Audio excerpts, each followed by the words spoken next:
Everyone welcome back to my channel. இன்றைக்கி நம்ம என்ன வீடியோ பார்க்க போகிறோம் அப்படின்னா, நம்ம வீட்டில் மல்லிகைப்பூ செடியை எப்படி ஈஸியாக கேர் பண்ணி பார்க்கணும் அப்படின்றத பற்றி தான் நம்ம பார்க்க போகிறோம்.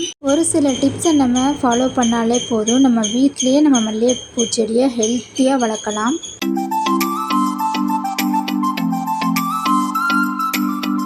எல்லாருமே அதிகமாக விரும்பி வளர்க்கக்கூடிய செடி நம்ம வீட்டில், அதுவும் மல்லிகைப்பூ செடி தான். அந்த செடி நம்ம வீட்டில் வாங்கி கொண்டு வந்து வச்சுருப்போம், ஆனால் பூக்களே பூக்காது. நர்சரியிலலாம் பார்க்கும்போது நிறைய பூக்களோட செடி இருக்கும்.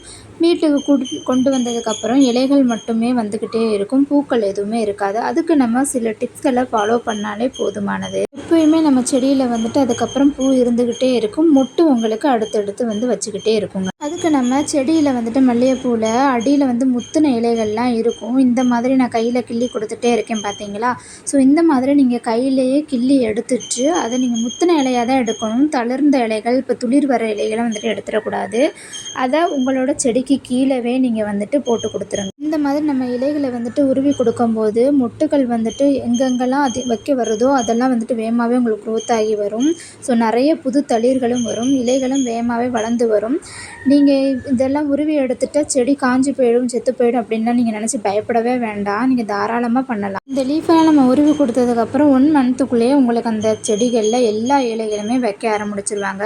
இதில் பார்க்கும்போதே தெரியும், நிறைய கம்புகளில் இலைகளே இருக்காது. இப்படி இலைகளை உருவி அந்த அடியில் போடும்போது அந்த இலைகளோட சத்து அந்த தொட்டிகளுக்கே போய் சேரும். ஸோ நீங்கள் தரையில் வச்சுருக்கீங்க அப்படின்னா நீங்கள் தரையில் அப்படியே உருவி கொடுத்துருங்க. அதை அதோட மூட்டிலே நீங்கள் போட்டு இலையை மட்டும் நீங்கள் உருவி கொடுத்துட்டா போதுமானது கிடையாதுங்க. ஸோ நீங்கள் அதுக்கு ஒரு முக்கியமான விஷயம் செய்யணும். நீங்கள் செடியை நீங்கள் யார்ட்டையாச்சும் இருந்து வாங்கிட்டு வந்தாலும் சரி, இல்லை கட்டிங்ஸ் கிடைச்சாலும் சரி, நர்சரியிலேருந்து வாங்கி கொண்டு வந்து வச்சாலும் சரி, அதை நல்ல ஒரு வெயில் படுற மாதிரி இடத்துல செடிகளை வைக்கணும். பொதுவாகவே மல்லிகைப்பூ செடிகளுக்கு நிறைய வெயில் தேவை.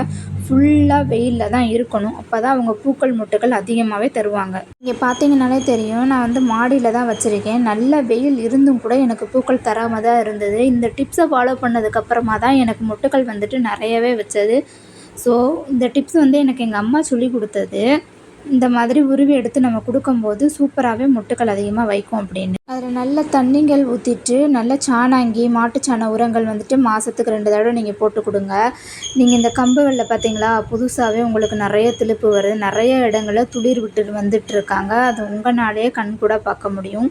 இது எல்லாமே புதுசாக வந்த நியூ துளிர்லேருந்து மொட்டுக்கள் பாருங்கள். ஒரு மொட்டுக்கள்லேயுமே 5-6 மொட்டுக்கள் வச்சுருக்கு. எல்லா இடத்துலையும் பூக்களும் இருக்குது பார்த்தீங்களா? பார்க்கும் போது தெரியும், புது துளிருக்கான வித்தியாசம் உங்களுக்கு தெரியும். நம்ம 2 விஷயம் பார்த்துட்டோம். நம்ம இலைகள்லாம் கிள்ளி கொடுக்கணும். 2வது நல்ல ஒரு டைரக்ட் சன்லைட்டில் நம்ம எப்போயுமே வைக்கணும். அடிக்கடி இந்த தண்டுகள்லாம் கட் பண்ணி கொடுக்கணும். இப்போ பார்த்தீங்கன்னா நான் சின்ன சின்ன கட்டிங்ஸை கூட வைக்கும்போது அதிலேருந்து மொட்டுக்கள் எப்படி வந்திருக்காங்கன்றதை உங்களால் நல்லாவே பார்க்க முடியும். ஸோ இதில் மாட்டுச்சாணம் போட்டிருக்கேன். அதில் நிறைய கட்டிங்ஸை நான் கட் பண்ணி எடுத்துகிட்டு உங்களுக்கு நான் பதியம் போட்டிருக்கேன் அப்படின்னு ஒரு ஷார்ட்ஸில் கூட நான் போட்டிருப்பேன். எப்போவுமே இதிலேருந்து நான் கட் பண்ணி எடுத்துட்டேன். அதுக்கப்புறம் தான் இந்த செடி இவ்வளோ தூரம் வளர்ந்துருக்கு, நல்லா பாருங்கள். முதல்ல இதில் 1-2 மொட்டுக்கள் தான் வச்சுக்கிட்டே இருந்தாங்க. இப்போ பார்த்தீங்க அப்படின்னா ஒவ்வொரு இதுலேயுமே 3, 4, 5 அப்படின்னு போய்கிட்டே இருக்குது. அதே மாதிரி பூக்களை பறிச்சதுக்கப்புறமா அதிலேருந்து ஒரு இலைகளுக்கு நடுவில் நம்ம கட் பண்ணி விடணும். அப்படி கட் பண்ணி கொடுத்தா தான் உங்களுக்கு 2 கிளைகளாக பிரிஞ்சு வரும்.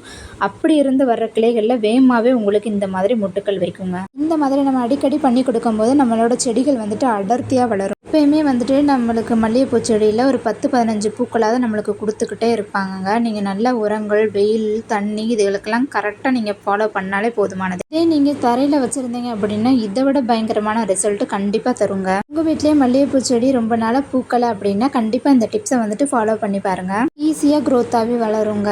அது புஷ்ஷியாக நல்லா பார்க்க கடர்த்தியாகவும் உங்களுக்கு இருக்கும். இந்த வீடியோ உங்களுக்கு ரொம்ப யூஸ்ஃபுல்லானதாக இருக்கும் அப்படின்னு நம்புகிறேன். என்னோட கார்டனிங் வீடியோஸில் நிறைய கார்டனிங் சம்மந்தமான வீடியோஸ் நம்ம சேனலில் இருக்குது. அதெல்லாம் தொடர்ந்து பாருங்கள். என்னோடய வீடியோ பிடிச்சிருந்தா லைக் பண்ணுங்கள், ஷேர் பண்ணுங்கள், கமெண்ட் பண்ணுங்கள், சப்ஸ்கிரைப் பண்ணுங்கள். பக்கத்தில் உள்ள பெல் பட்டனை ஆன் பண்ணி வச்சுக்கோங்க. அப்போ தான் நம்ம நெக்ஸ்ட் டைம் போடுற எல்லா வீடியோவும் உங்களோட மொபைலுக்கு நோட்டிஃபிகேஷன். உங்களோட ஃப்ரெண்ட் அண்ட் ஃபேமிலிக்கு இந்த வீடியோவை ஷேர் பண்ணுங்கள். Happy gardening.